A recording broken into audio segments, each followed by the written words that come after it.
Untuk kemajuan dan pengembangan video ini, mohon kiranya rekan-rekan Goeser dapat mensubscribe, like, and share. Terima kasih.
Selamat pagi, Assalamualaikum warahmatullahi wabarakatuh.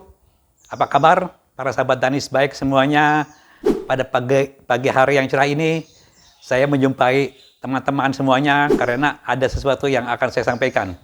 Perkembangan sepeda makin laju ke sini sekarang, dan saat ini juga orang makin gandrung kepada sepeda listrik. Nah inilah teman-teman ya, suatu kesempatan ya bagi kita untuk mencoba sepeda listrik yang demikian nyaman ya, dan ada sesuatu lah ya di sana yang membuat kita itu ingin mencobanya. Dan saya juga setelah mencoba ya, perjalanannya memang sangat membantu sekali bagi teman-teman yang ingin lebih ringan nanjak ya, dan ingin terbantu ya goesnya itu, sehingga nyaman lah, asik lah. Saya juga sudah mencobanya ya ke puncak demikian rupa ya, sehingga ada sesuatu lah ya yang membuat itu akan berbeda dengan sepeda biasa. Oke teman-teman, pada waktu lalu saya telah membahas mengenai pilihan ya motor listrik di posisi mid drive ya dan hub drive. Nah inilah ya, itu pilihan pertama itu ya harus memperhatikan mengenai posisi motor listrik yang di tengah ya, mid drive ya, dan yang di hub. Nah inilah. Nah kemudian pada pilihan yang selanjutnya, alternatif yang selanjutnya, kita juga harus memperhatikan kapasitas baterai dan motor listriknya ini. Jadi pada kali ini saya akan menyampaikan suatu materi mengenai ini teman-teman nih, khusus ya mengenai ini. Nih, perlu seberapa besar motor listrik dan baterai e-bike Anda ini. Ya kondisi seperti inilah ya yang kadang-kadang ya kita terlalu apa ya, over ya, terlalu berlebihan mengenai daya baterai, daya motor listrik dan kapasitas baterainya. Karena sepeda listrik itu terus terang aja ya, dengan kapasitas baterai dan daya motor yang besar itu menyebabkan beratnya juga bertambah. Bahkan secara normal aja ya, untuk kapasitas baterai 500 watt hour ya, dengan daya motor listrik 250 watt ya, itu bisa mencapai 22 kg teman-teman. Pada sepeda standar normal itu ya paling maksimal 13 kg lah, itu jadi makin berat ya. Makin besar motor listriknya, makin besar baterainya, makin berat pula ya sepeda itu sendiri. Oke, untuk lebih jelasnya ya, saya sekedarnya nanti akan menyampaikan materi presentasi, dan perlu teman-teman ketahui motor listrik ya, atau sepeda listrik e-bike itu telah ditemukan demikian lama teman-teman ya, oleh seorang inventor dari Amerika yang bernama Ogden Boulton. Nah, ini tahun 1895 teman. Setelah 129 tahun, telah lama ya. Jadi kita menikmatilah ya hasilnya daripada karya paten mereka yang sampai sekarang ini ya. Oke, saya kira gitu aja untuk singkatnya ya. Mudah-mudahan dengan penjelasan pada materi presentasi ini, teman-teman bisa lebih tepat lah ya memilih motor listrik ya dan baterai ya dengan tepat gitu loh, sesuai dengan peruntukannya. Setelah kita menentukan posisi ini teman-teman ya. Nah ini ya, antara motor listrik yang mid-drive ya. Nah ini dengan posisi motor listrik yang half drive seperti ini. Oke, nah seperti itu ya. Karena pemilihan pertama itu kita harus menentukan itu tadi teman-teman ya, posisi motor listriknya. Setelah itu kemudian baru menentukan kapasitas baterai ya dan daya motor listriknya. Oke, supaya cepat ya, kita langsung aja ke materi presentasi.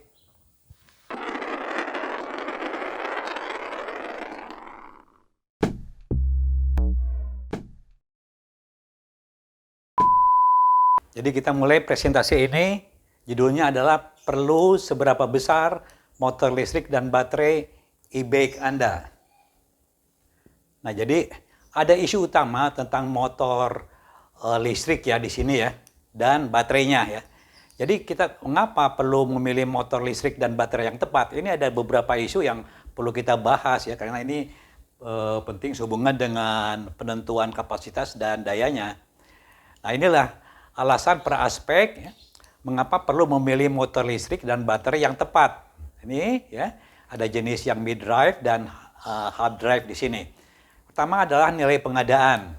Jadi karena motor listrik dan baterai adalah bagian dari komponen e-bike yang paling mahal. Nah inilah kita perlu perhatikan karena ada nilai pengadaannya, nilai belinya istilahnya ya. Kemudian di sini juga kita ada isu mengenai daya motor listrik dan kapasitas baterai.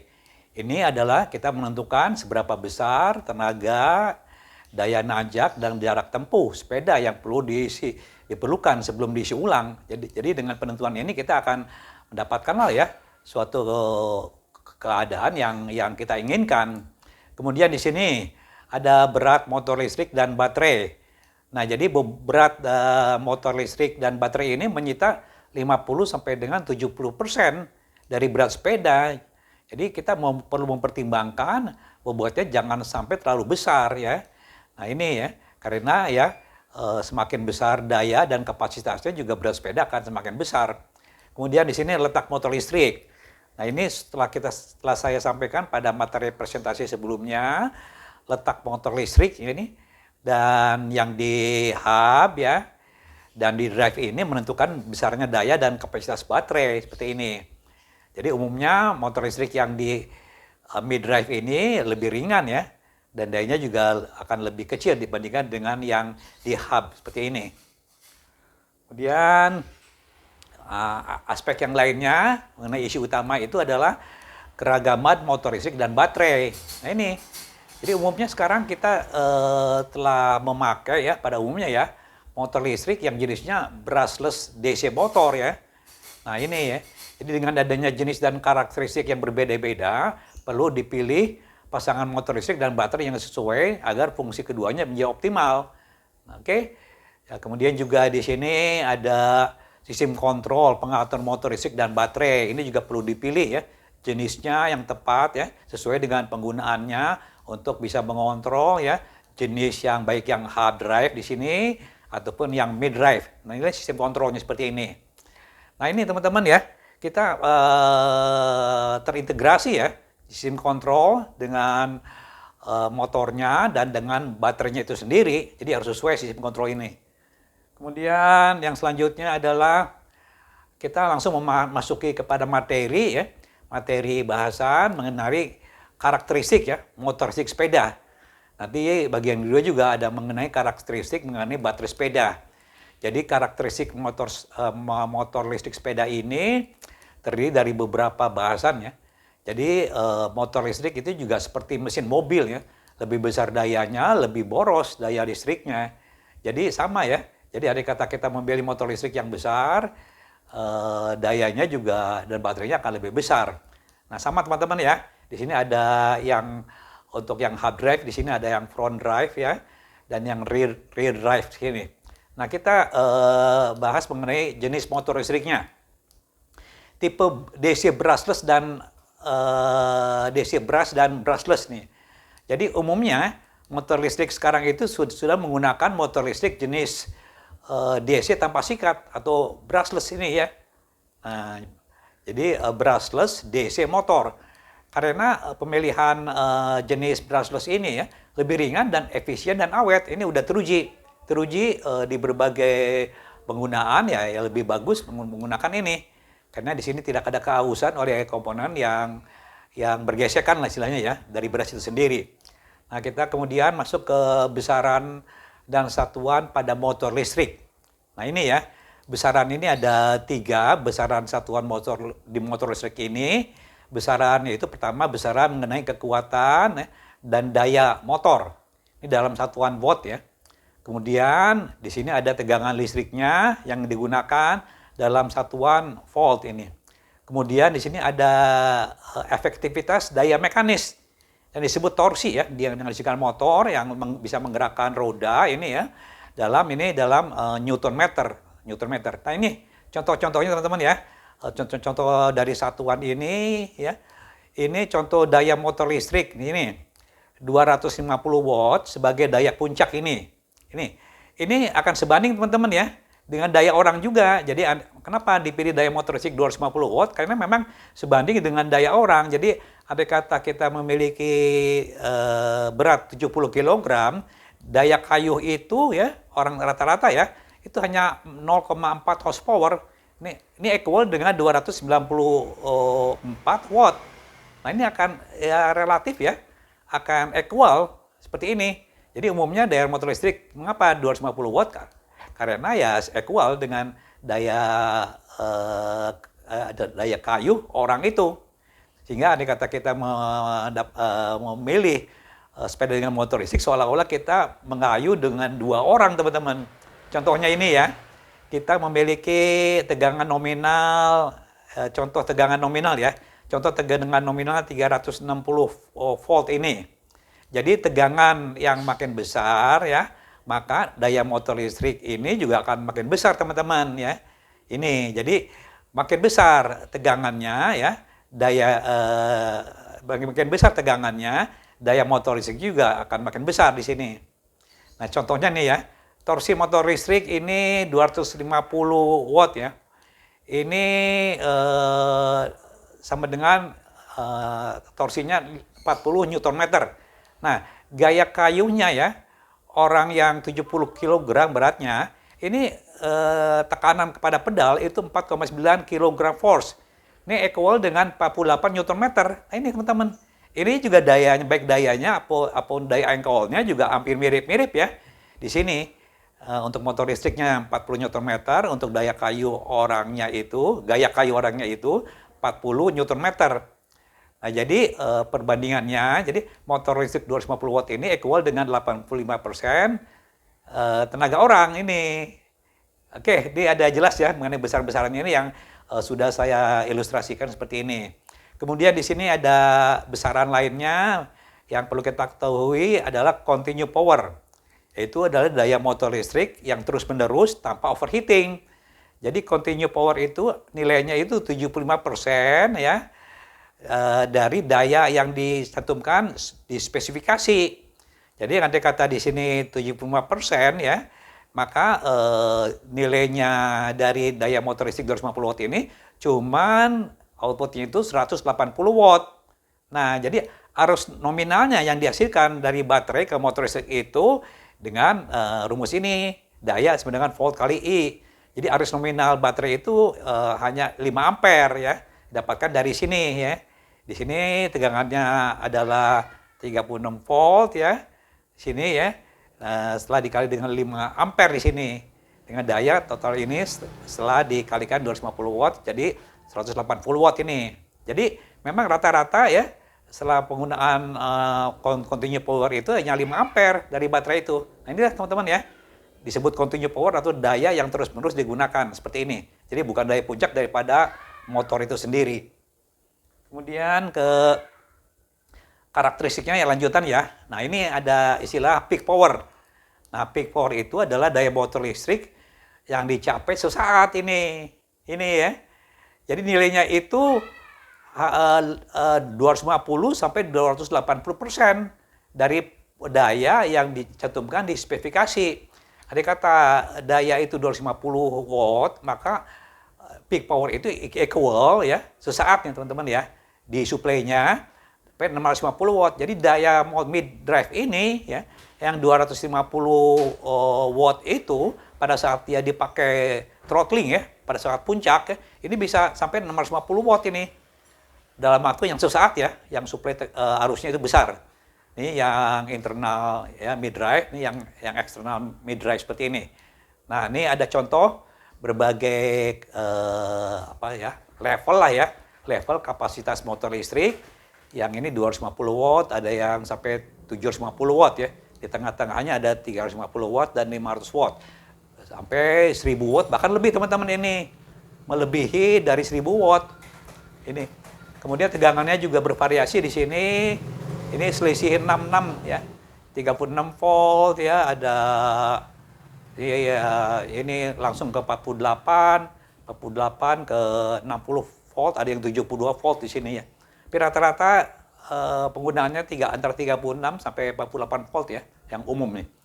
Kemudian di sini ada contoh ya, motor listrik kemampuan tinggi ya.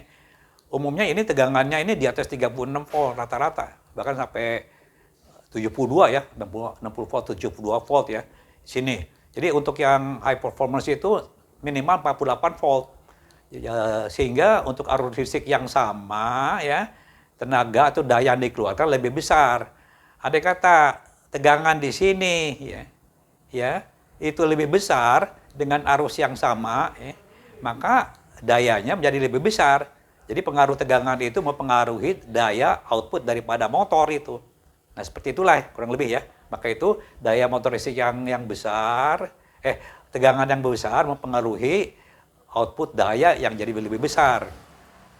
Di sini ada lagi karakteristiknya mengenai motor listrik irit arus baterai. Nah ini bagaimana motor listrik irit arus baterai itu ya.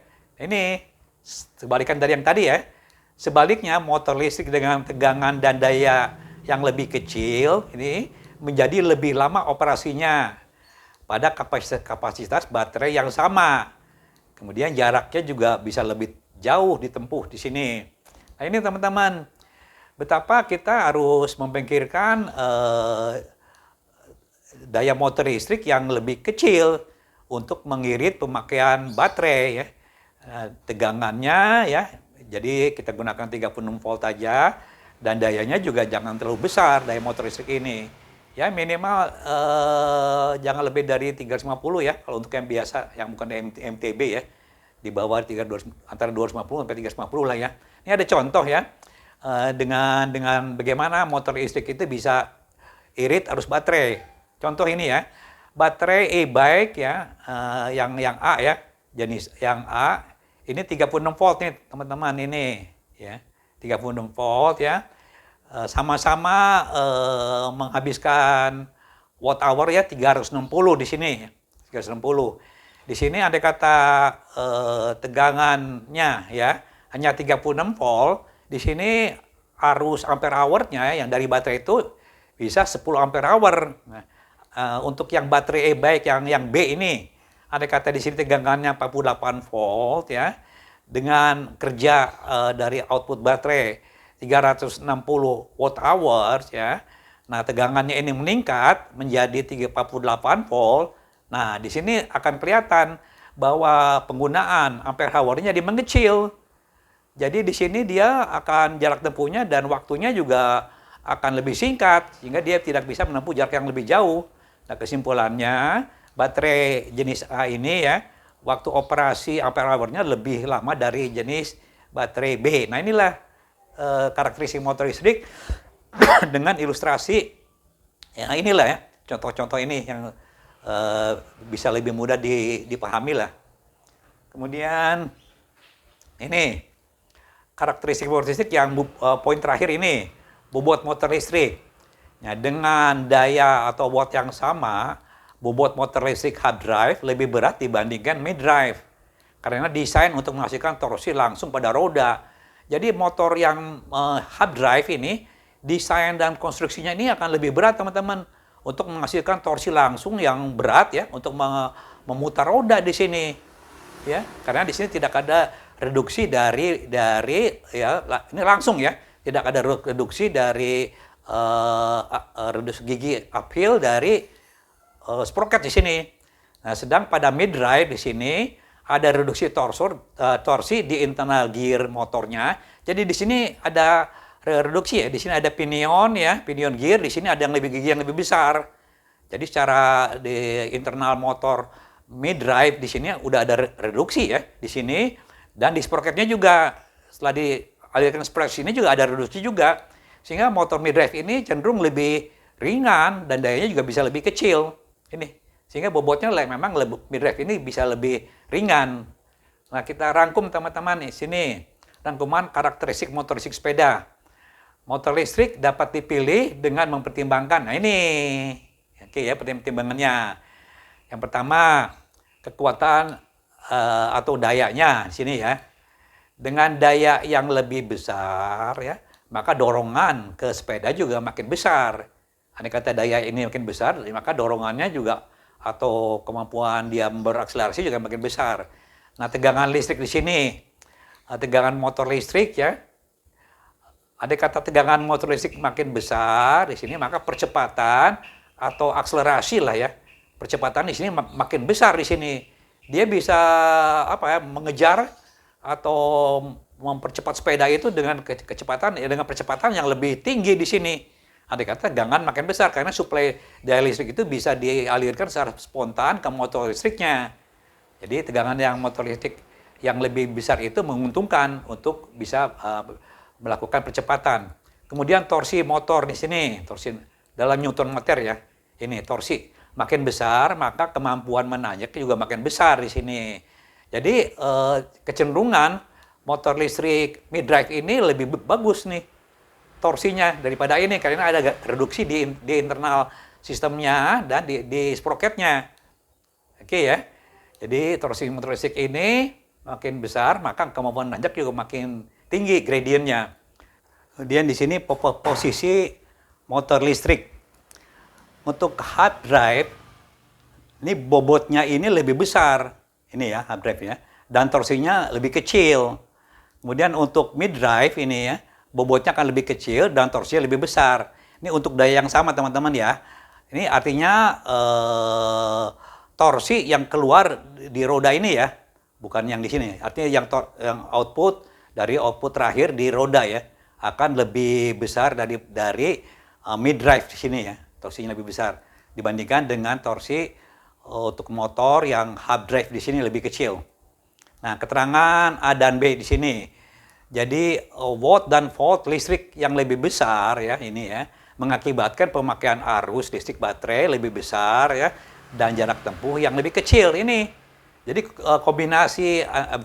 gabungan antara watt dan volt yang lebih besar ini mengakibatkan arusnya pemakaian baterainya ini lebih besar. Mengakibatkan daya tempuh lebih kecil sini, lebih pendek. Oke, selanjutnya ini. Nah, ini untuk butir kedua ini atau Romeo W2 kita uraikan mengenai karakteristik baterai sepeda ya. Ini kita udah beralih ke baterai ya. Nah, tadi yang pertama adalah motor, sekarang baterai. Jadi baterai e-bike itu seperti tangki bensin. Kapasitas yang lebih besar akan menambah jarak tempuh, namun tidak menambah daya dorong atau kecepatan.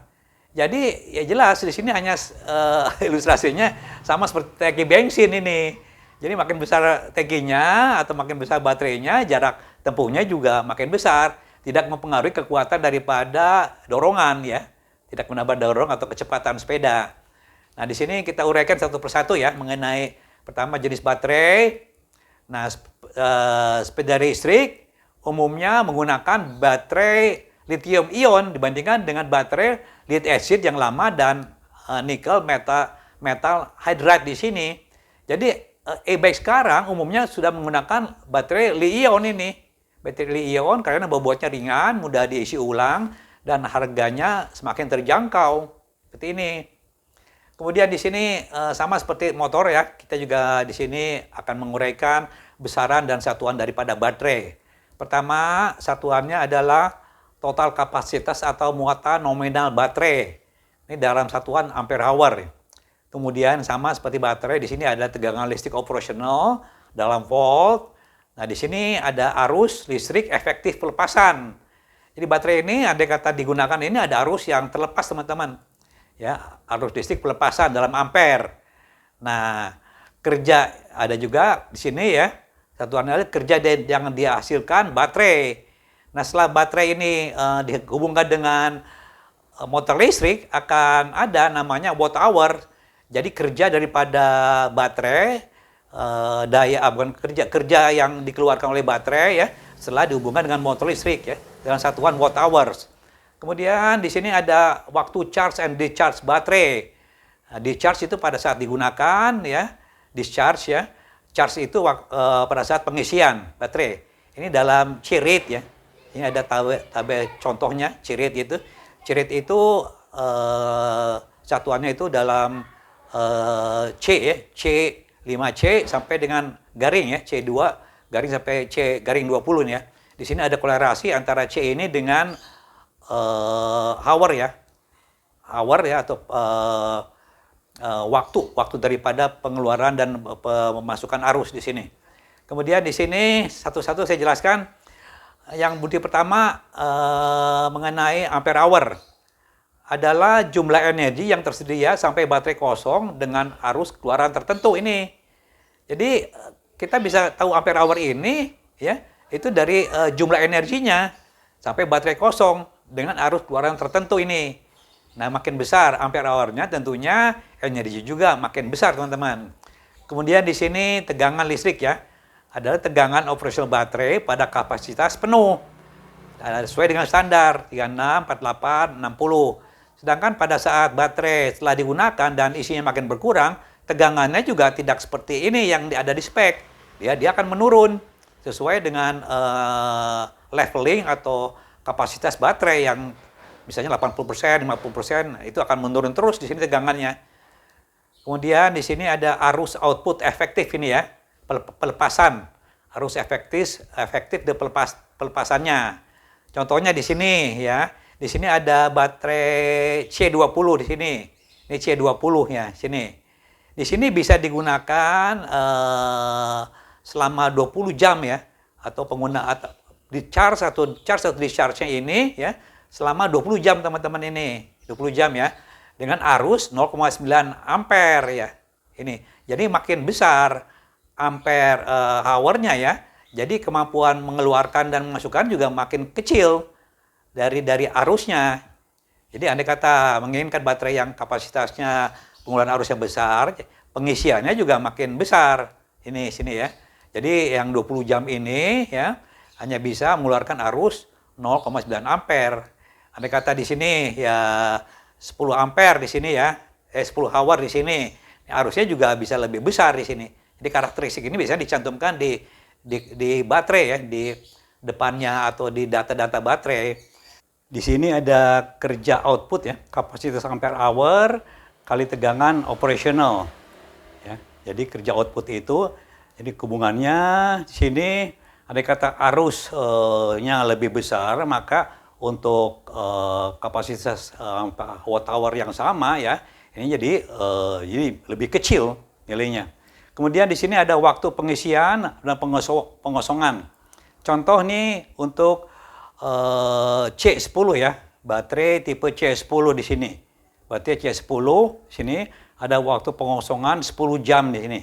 Nah ini, jadi andai kata waktu pengosongannya ini makin kecil ya, dan waktu pengisiannya juga makin kecil, jadi arusnya yang dihasilkan itu akan semakin besar gitu loh dihasilkan. Sehingga hubungannya dengan istilahnya kemampuan baterai untuk charge and discharge ya. Waktu charge and discharge seperti inilah contohnya. Oke, kita lanjutkan ke yang ketiga. Nah ini bentuk kemasan baterai. Jadi ukuran dan bentuk kemasan yang baterai itu dapat dipilih sesuai dengan posisi ya, posisi atau rangka dari e-bike itu sendiri. Jadi bisa diatur sedemikian rupa bentuknya, bisa yang ada bentuk yang bertegak, ada yang bentuk mendatar, dan bentuk pipihnya juga berbeda-beda. Ada yang bisa bentuknya disesuaikan dengan top chute dan dome chute ya. Nah, susunan sel baterai ini merupakan susunan sel dari baterai-baterai kecil yang disusun secara seri dan paralel ya. Ini ya. Jadi baterai factory dari susunan paralel seri baterai kecil dengan bentuk dan ukuran tertentu.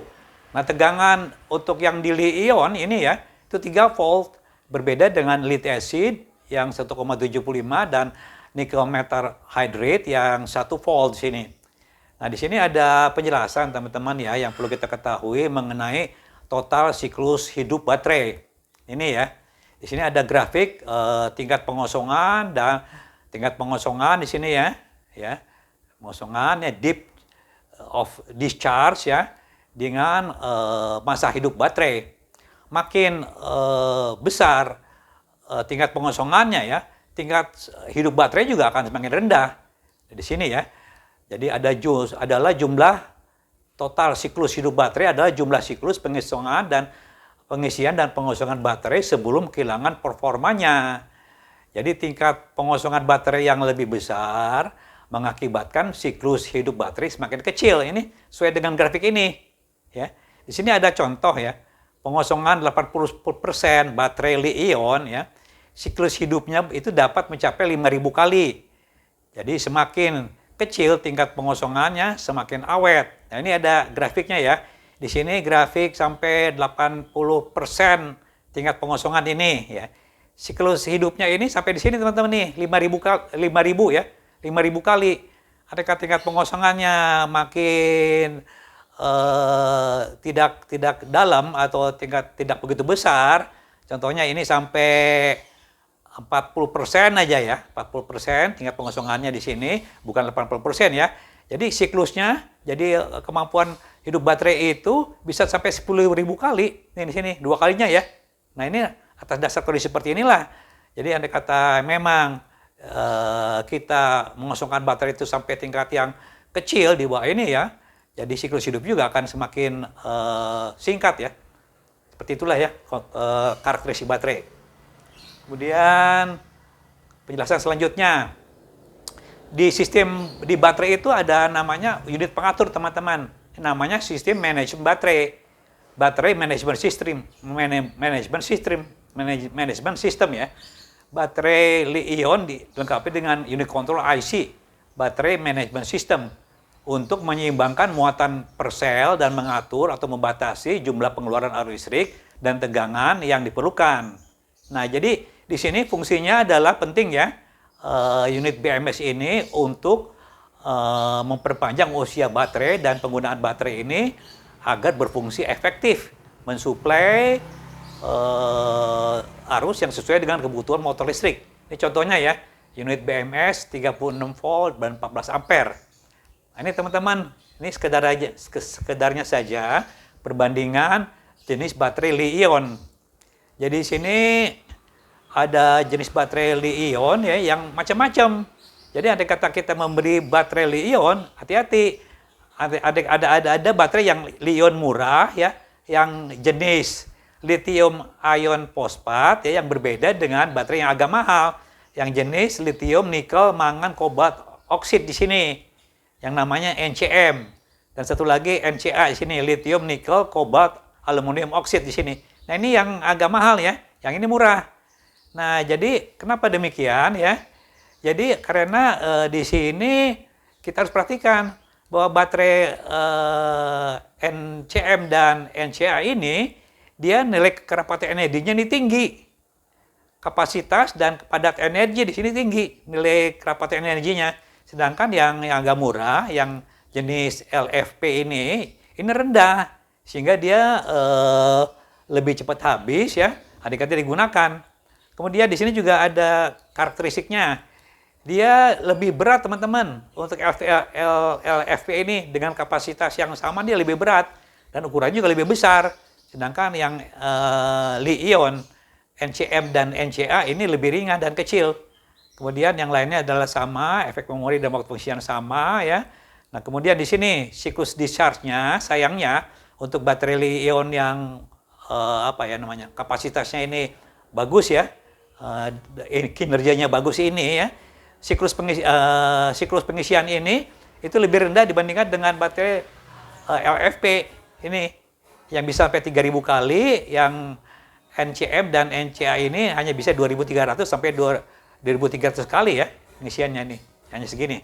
Oke, yang selanjutnya ini mengenai harganya. Yang NCM dan NCA ini lebih mahal harganya, dan LFP ini lebih murah, seperti itu. Yang faktor ini tidak ada ya. Ini untuk dua suhu ini sensitif, ini lebih sensitif terhadap suhu ekstrim ya. Di kita tidak ada ya. Hanya ada di yang di 4 musim ini. Kemudian di sini kita rangkum teman-teman ya, karakteristik baterai ini seperti ini. Jadi baterai sepeda listrik dapat pilih dengan mempertimbangkan ini. Jadi baterai Li-ion jenis NCM dan NCA ada terbaik dari aspek teknisnya. Nah ini ya. Jadi kita jangan lupa membeli baterai itu yang agak mahal ya, jenis NCM dan NCA seperti ini. Nah jadi kapasitas baterai ini sesuai dengan jarak tempuh. Jadi ampere hour lebih besar, maka jarak tempuh juga lebih jauh di sini. Nah kemudian hubungannya dengan tenaga baterai equal dengan daya dorong.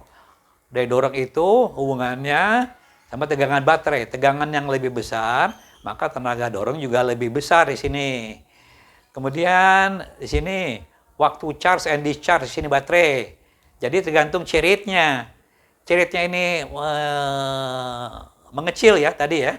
Mengecil, ini kebalikan kembali. Nah ini di sini ada cerit ya, mengecil. Nah ini teman-teman ya. Ini ceritnya di sini mengecil ya. Nah, di sini ya. Ini di sini ada yang berkebalikan di situ. Itunya makin besar waktunya di sini. Nah, ini ya. Oke. Cerit mengecil, waktu pengisiannya itu lebih kecil di sini. Oke. Waktu pengisiannya sebaliknya, pelepasan arus dan energinya juga makin besar di sini. Oke, teman-teman ya. Di sini ada contoh ya, sini. Baterai 20 ampere hour, ini tipe C2 di sini. C2 ya. Jadi waktu pengisian 2 jam ya, dengan arus 10 ampere di sini. Nih ya. Jadi di sini ampernya ini untuk C2 ini itu lebih besar di sini. Tapi waktu pengisiannya ini lebih cepat. Jadi di sini yang lebih kepada di sini kapasitas ya, kapasitas yang lebih besar di sini ampernya ya. Kemudian baterai yang 20 ampere hour C5 di sini. Waktu pengisiannya adalah 5 jam di sini ya, 5 jam ya. Di sini arusnya 4 ampere. Jadi untuk baterai kemampuan yang tinggi ya, ini cenderungnya ini kepada jenis yang C lebih kecil di sini. Jadi dengan waktu pengisian yang lebih kecil ya, yang lebih singkat, tapi arusnya lebih besar, gitu loh. Jadi andai kata kita ingin yang baterai lebih awet ya, kita cenderung ya waktu pengisiannya itu lebih lama ya. Namun arusnya juga lebih kecil, itulah kondisinya ya. Seperti itu. Kemudian di sini kesimpulan yang terakhir adalah siklus hidup baterai atau frekuensi charge and discharge. Jadi tingkat pengosongan energi baterai ya yang lebih besar, maka siklus hidup baterai makin kecil. Contohnya baterai yang siklus hidupnya yang pengosongannya 50% ini lebih awet daripada yang 80%. Oke, jelas ya. Kemudian kita lanjutkan ke ini ada sedikit penjelasan mengenai pengaturan kerja motor listrik dan baterai. Jadi untuk sistem motor listrik itu ya, sistem motor listrik dan baterai ya, itu dikontrol oleh kerja daripada controller ya, controller motor brushless ya dengan pedal assist ini contohnya ya. Ini memang ada sistem kontrol teman-teman ya, di mana dengan kontrol ini akan dihasilkan suatu kecepatan yang diinginkan. Nah inilah, jadi setiap e-bike itu ada unit controllernya. Nah ini salah satu contoh ya, contoh unit controller. Di sini sebenarnya mudah aja teman-teman ya. Untuk unit controller itu terdiri dari unit mainboard ya, unit mainboard, unit istilahnya unit otak daripada controller ini yang ada di mainboard. Di sini terbagi atas unit ya, motor listrik ya, brushless DC motor listrik ini ya, dan unit baterai di sini ya, sini, dan menggerakkan roda. Nah, untuk mengontrol kerja motor listrik ini ada sensor teman-teman di sini. Pertama sensor kecepatan yang ada di roda, kedua sensor gaya pedal atau engkolan ya, kayuhan dari di pedal di sini. Ini ada sensor ya yang dikumpulkan ke unit kontrol algoritmik di sini ya, di sini. Nah, selain itu rider juga menentukan di sini ya, menentukan tingkat leveling ya daripada speed itu ya, baik itu dengan pedal assist atau dengan leveling dari sana ekonomis, normal ya, dengan pelepasan arus baterai ya. Ini juga ada kontrol. Jadi kontrol itu selain di rider ada kontrol speed ya dan sensor di sini dari gaya kayu di sini ya. Nah, jadi semua kondisi-kondisi yang diinginkan ini diatur oleh ini. Jadi di sini oleh kontrol algoritma ya, positif dan negatif di sini ya. Di sini merupakan ada olahan lah ya, olahan pulsa-pulsa digital ya. Di sini juga ada perubahan daripada semua proses yang diolah ya, dari masukan-masukan dari rider, dari speed ya, dari torsi ya, yang diolah ya oleh kontrol algoritmik ini ya, yang dirubah menjadi digital analog di sini ya, kontrol ya. Kemudian di feed lah ya ke motor driver ya, yang dijadikan suatu kode atau tegangan ya untuk mengontrol motor listrik ini. Jadi motor driver ini menyebabkan motor ini bisa mengontrol kecepatannya. Nah, sini sesuai dengan perintah-perintah dari si rider dan sensor-sensor yang ada di sepeda ya. Di sepeda. Di sini motor driver itu adalah kontrol dari microcontroller prosesor di sini ya. Dari gelombang-gelombang digital analog kontrol di sini ya. Kemudian di sini akan dihasilkan suatu daya ya yang masuk ke dalam sini sistem transmisi langsung ke roda di sini. Oke. Di sini ada unit interface yang bisa dibaca juga oleh rider. Nah, olahan semua inilah ya yang akan menghasilkan suatu daya dorong, daya motor listrik yang diatur oleh unit kontrol ya, yang kita kendalikan ya di sini sehingga menghasilkan suatu traksi ke sepeda. Nah, seperti itulah teman-teman ya, kerja sederhana daripada kontrol power motor listrik untuk menginikan arus listrik ke motornya dari baterai sini masuk ke motor listrik sini. Oke, di sini ada keterangan spesifikasi e-bike controller harus sesuai dengan ini. Jadi andai kata kita membeli motor listrik dan baterainya ini harus tegangan harus sesuai, tegangan dan wattnya ya. Sini. Jadi ada range tegangan di sini ya dan daya operasional sesuai karena ini hubungannya dengan ini dayanya ya. Ukuran kabel dan daya yang disuplai di sini. Oke, teman-teman. Kita lanjutnya lagi ke di sini ya. Di sini ada daya motor listrik dan kemampuan akselerasi dan menanjak. Nah, daya motor listrik ini perlu dipilih agar sepeda dapat memperoleh kecepatan, ya, berakselerasi dan mengatasi hambatan di kondisi yang berbeda ini seperti ini. Nah, jadi kondisi seperti ini juga harus dibarengi dengan kapasitas baterai yang menyesuaikan terhadap kebutuhan energi untuk melalui medan ini seperti ini, berbagai kondisi medan. Nah, inilah penentuan daya motor listrik ya, disesuaikan dengan kondisi medannya. Nah, jadi untuk kalau kita berpikir untuk mensuplai daya listrik yang ekonomis ya, nah kita cenderung yang menggunakan yang umum digunakan ya, yaitu daya motor listrik yang 250 watt ini, beratnya kurang lebih 2,8 sampai 3,2 kg. Di sini ada power weight ratio ya. Ini untuk daya motor ini ada beratnya dan ada wattnya dan beratnya ini PWR-nya ini 83,3 watt per kilogram seperti ini. Oke.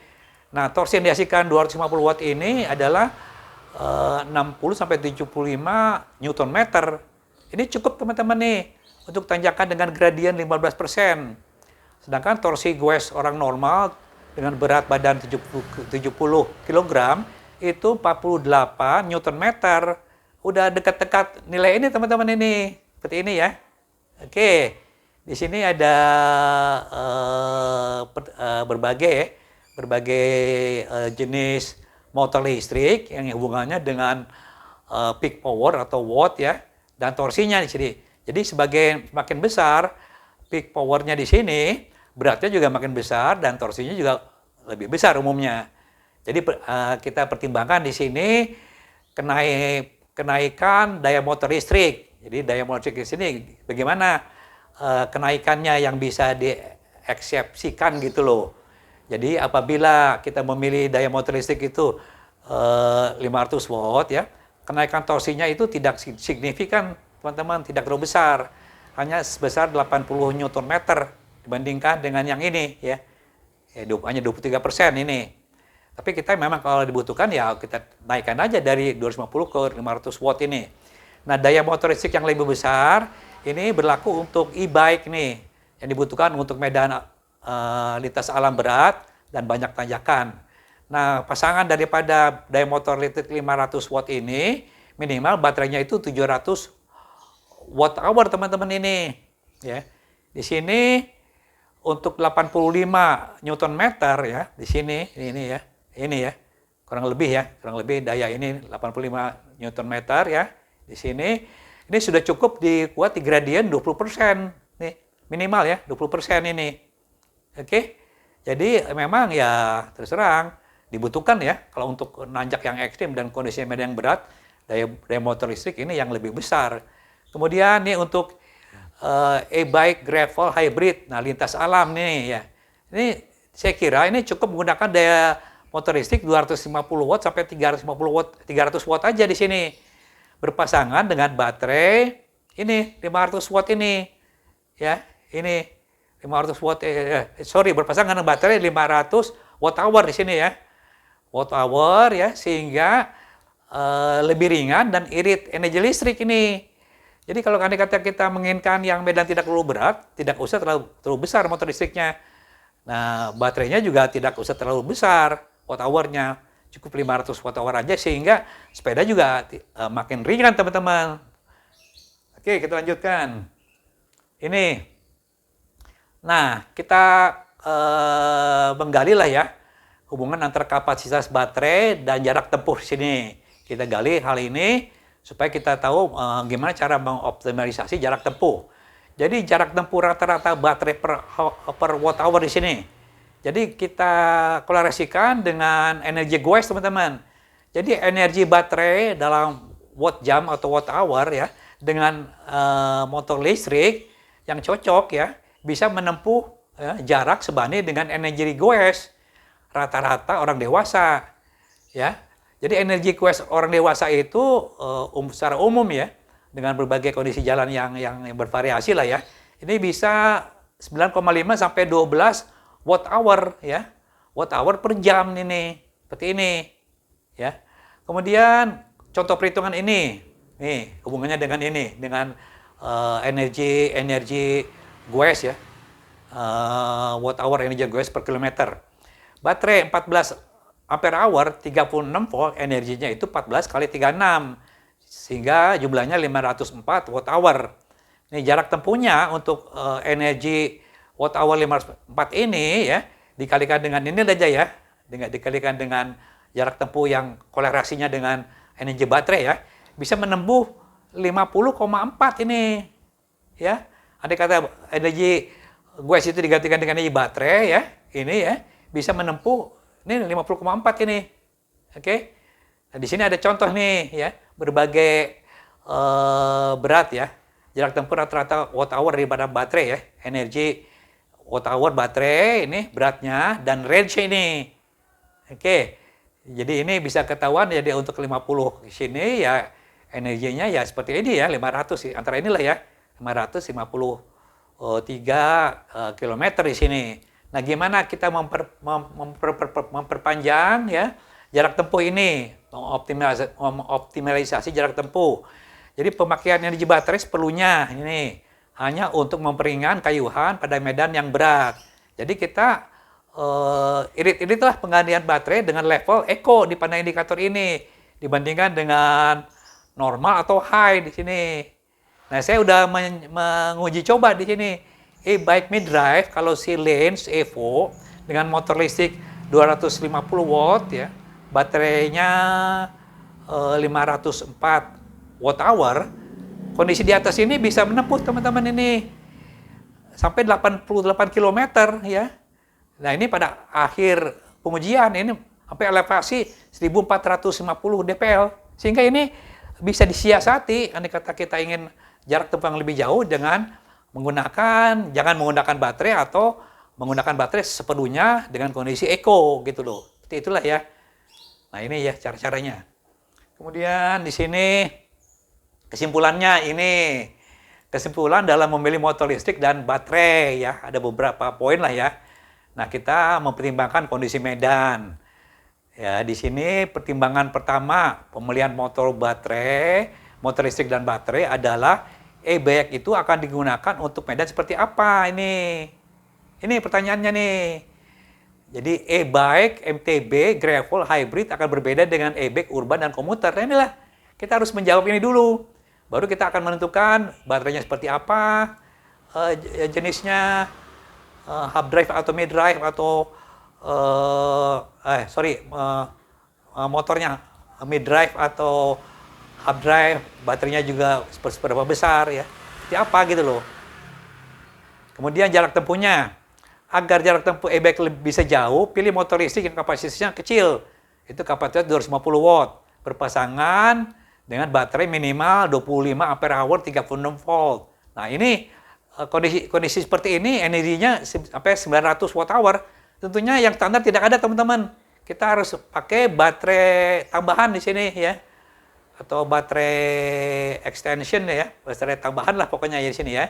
Sehingga bisa mencapai energi 900 watt hour. Sehingga bisa menempuh jarak 140 km untuk sekali pengisian baterai. Seperti inilah jarak tempuhnya ya. Andai kata kita menginginkan. Nah, kemudian kemampuan menanjak sini. Tanjakan dengan gradien 20% dapat diperoleh dengan gear rasio uphill 0,86 menggunakan sprocket ukuran ini cukup nih. Ya, 1146 ini berpasangan dengan chainring 40. Ini cukup untuk MTB ya, seperti ini. Nah, jenis motor listriknya ya adalah yang mid drive di sini, sehingga ada reduksi dari gear ratio uphill.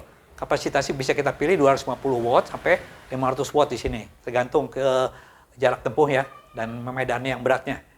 Kemudian di sini ada manajemen power. Manajemen power itu adalah ya gimana kita mengatur di sini ya. Jadi standar energi goes di sini watt hour rata-rata orang dewasa itu 9,5 sampai 12 watt hour per meter ini sebanding dengan energi baterai yang digunakan. Sehingga perlu pengaturan dalam pemanfaatan energi baterai sesedikit mungkin. Jadi patokannya ini teman-teman untuk menentukan energi baterai terutama ya energi baterai ya untuk menginikan jarak tempuh ya. Kalau motor itu untuk menentukan kemampuan nanjak dan akselerasi. Seperti inilah ya. Ya, jadi dengan kondisi manajemen yang bagus ya, kita akan mendapatkan ya memanfaatkan energi baterai yang sedikit mungkin agar efisien di sini. Oke, kita perlu manajemen power yang baik itu. Nah, contohnya di sini menggunakan manajemen power pada baterai 900 watt ya, yang berjarak tempuh ini bisa menempuh 95 km teman-teman ini, 900 watt hour ini. Yang 95 km ini bisa diperpanjang sampai 140 km, kurang lebih 45% lah ya. Perpanjangannya, ada kata kita pandai menggunakan baterai itu sehingga energinya irit teman-teman penggunaannya itu. Kemudian selanjutnya, nah ini contoh-contoh ya, sekedar contoh-contoh daripada berbagai jenis sepeda listrik ya, sepeda listrik dan motornya. Di sini ada berat motor, di sini ada nominal power, torsi, baterai dan baterai kapasitas dan berat baterai. Nah ini ya. Jadi sini continue power itu 70% dari nominal power di sini ya. Nominal power. Kemudian peak power itu 250 sampai 880% nominal power. Ini contoh-contohnya teman-teman ya untuk referensi. Kemudian kita di sini. Kemudian gimana pengoperasian motor listrik dan perawatan baterai di sini. Tips perawat pengoperasian motor listrik ini. Pengoperasian ini ya kita tidak memaksakan motor listrik ini. Waktu tidak kuat nanjak ya. Ini jangan dipaksa sehingga beban torsi ini maksimal dalam waktu yang lama ini. Hati-hati motor panas ya. Dan unit kontrol juga panas, ini bisa terbakar teman-teman ini ya. Kemudian pengecekan kondisi ini. Secara berkala, periksa motor listrik apakah suhunya terlalu panas dan biarkan mendingin saat overheat. Jadi kita harus lihat ya, lihat baterainya, lihat motor listriknya, lihat controllernya apakah panas di sini. Jadi dicek kondisinya ya, supaya kita bisa menggunakannya lebih awet lah. Nah kemudian di sini pengisian dan penyimpanan baterai di sini. Sini ada waktu pengisian dan pengisian cepat di sini ya. Nah waktu pengisian ini tergantung kapasitas. Jadi pada saat baterai kita mengisi 50% ini, ya, pengisi 50% ya, pengisi 50% dari kapasitas penuh ini ya, kita ini waktunya disingkat teman-teman ini, pengisiannya ya, waktunya. Namun saat mencapai 80% dari kapasitas penuh ini ya, ini memerlukan waktu pengisian ini 2/3 dari pengisian penuh ini. Jadi mencapai 50% nih waktu pengisiannya ini hanya sepertiganya, pas mencapai 80% waktunya lebih lama waktu pengisian, seperti itulah ya waktu pengisiannya. Oke, nah yang lainnya teman-teman ya kondisinya. Jadi di sini ada waktu pengisian cepat di sini ya. Nah ini waktu pengisian cepat ini ya kelihatan ya. Jadi memakai charger Li-ion ya yang berkualitas di sini ya. Sehingga arusnya bisa lebih besar. Waktu pengisian ini bisa lebih cepat 25% di sini. Oke. Jadi dengan kondisi waktu pengisian lebih cepat, kita juga lebih untung teman-teman ya. Oke. Di sini untuk arus pengisian itu dibatasi teman-teman. Sampai 30% itu dari tanda normal untuk memperpanjang usia baterai. Ini nih. Jadi ya waktu pengisian charger yang besar itu tidak bagus teman-teman tentunya ya. Itu mempercepat usia baterai di sini. Nah, inilah contohnya ya. Untuk half charge dan full charge ini, half charge ini akan memakan waktu lebih singkat daripada full charge seperti ini dengan berbagai kapasitas baterai. Oke, selanjutnya ini teman-teman. Pengisian dan penyimpanan baterai. Kapasitas baterai pengisian. Jadi, lakukan pengisian baterai setelah kapasitasnya menurun sampai 20% ini. Jangan sampai habis sekali gitu loh.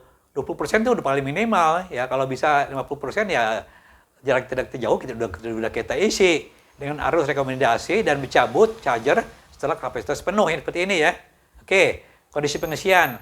Proses pengisian dilakukan setelah baterai mendingin untuk memperlambat degradasi sel baterai. Kemudian syarat penyimpanan ini ya. Jadi ada kata kita menyimpan ya. Kita minimal isinya itu 50% teman-teman ini. Supaya sel baterainya ini tidak selnya tidak rusak loh. Jadi tidak berkurang, sel baterai akan rusak jika kehilangan seluruh energinya. Akan berkurang seiring dengan jalan waktu ini ya. Jadi minimal 50% ya. Kalau bisa penuh ya. 80% ya isinya. Kalau andai kata kita menyimpan dalam waktu yang cukup lama. Kemudian ini mencuci dan membersihkan baterai. Ini juga saat mencuci baterai sebaiknya baterai dilepas ya, untuk mencegah air masuk ke sela-sela seal motor ya dan masuk ke dalam casingnya. Oke teman-teman, segitu aja selesai materi presentasinya. Kita kembali ke penutup ya. Teman-teman, demikianlah telah saya sampaikan materi presentasi yang lumayan ya. Penjelasannya cukup panjang juga. Mudah-mudahan ini bisa bermanfaat untuk menambah wawasan dalam pemilihan daya motor listrik dan kapasitas baterai ya, yang memadai tentunya ya. Tidak terlalu besar atau tidak terlalu kecil, sesuai dengan kebutuhan kita. Yaitu untuk kebutuhan menempuh tanjakan dan kebutuhan untuk mencapai jarak tertentu yang kita inginkan. Oke teman-teman, sebenarnya motor listrik dan baterai itu ya, baterai itu dari kumpulan baterai-baterai ini teman-teman ya. Baterai-baterai kecil ya, ini ya, yang dihubungkan dengan seri paralel, sehingga bentuk daripada baterai packing itu ya, itu bisa disesuaikan dengan bentuk kebutuhan di sepeda baterai packing itu. Seperti inilah ya. Jadi andai kata kita lihat dalamnya seperti inilah ya, yang dihubungkan secara paralel dan seri. Ya, demikian juga motor kendaraan motor ya, sepeda motor juga sama aja seperti ini juga. Oke teman-teman ya, saya kira demikian aja. Mudah-mudahan penjelasan ini lebih ya, memberi semangat kepada kita untuk goes ya, bersepeda ya, baik itu dengan sepeda standar ya, tanpa motor listrik ataupun dengan sepeda listrik. Danis Bike mengucapkan terima kasih banyak. Semoga teman-teman sehat dan bahagia bersama keluarga. Assalamualaikum warahmatullahi wabarakatuh.